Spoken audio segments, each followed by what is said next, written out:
Everyone.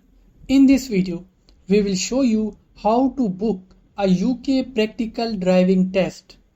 To book your UK practical driving test, you can select from various test types, including for cars, motorcycles, lorries, buses, coaches, or approved driving instructor ADI Part 2 or 3 tests.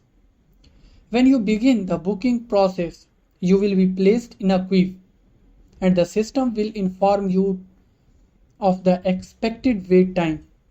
This is quicker than booking by phone, as phone lines tend to be busy. You can book your test up to 24 weeks in advance. But note, there is no waiting or cancellation list.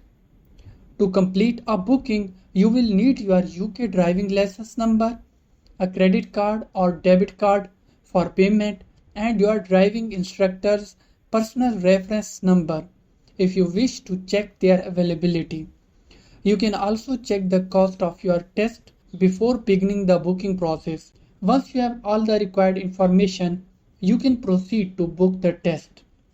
So that's how to book a UK practical driving test. If this video was helpful, please consider leaving a like and subscribing to my channel. I will see you in the next one.